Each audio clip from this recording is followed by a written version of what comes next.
Hello guys, আশা করি তোমরা সবাই ভালো আছো। তো আমাদের এখানে একটানা বৃষ্টি দেওয়ার কারণে তো আমার গাছের কি হাল হয়েছে তো তোমাদেরকে চলো দেখানো যাক। দেখো গাইস কি পানি। দেখো গাইস আমার গাঁদা ফুল গাছ কিন্তু পুরো এক সাইডে ভেঙে গিয়েছে, দেখতে পাচ্ছ। সেটাতে কিন্তু ফুলও ফুটেছিল।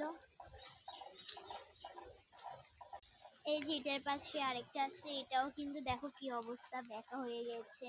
তো গাইস দেখো এইটার পাশে আরেকটা এত বড় গাঁদা ফুল গাছ, যেটা আমি কিছুদিন আগে বান দিয়েছি, তাও দেখো ভেঙে গেছে।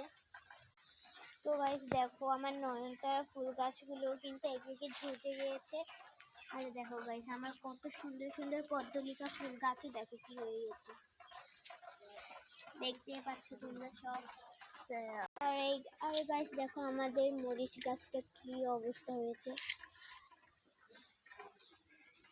দেখো মেহেদি পাতা গাছটাও কি বেঁকা হয়ে গেছে। আসলে একটানা বৃষ্টি দিলে যা হয় আর কি, আর অনেক বাতাস দিয়েছিল। মেহেদি গাছের পাশে ছিল আমার ডালিয়া ফুল গাছ। তো দেখো একটানা বৃষ্টির কারণে আমার ডালিয়া ফুল গাছটা পচে যাচ্ছে। এই যে দেখো এটার গোড়ায় কিন্তু পচে গেছে। আর দেখো আমার গেট ফুল গাছটা কি অবস্থা। আসলে একটানা বৃষ্টি দিলে গাছ প্রেমিকদের যা হয় আর কি। তোমরা কে কে ডালিয়া গাছের কাটিং দেখতে চাও অবশ্যই বলো, কাটিং থেকে চারা তৈরি করবো, সেটা অবশ্যই তোমাদেরকে আমি শেয়ার করব। তো গাইস কার কার বাগানের এরকম নাজেহাল হয়েছে অবশ্যই কমেন্ট করে জানাও। Okay bye.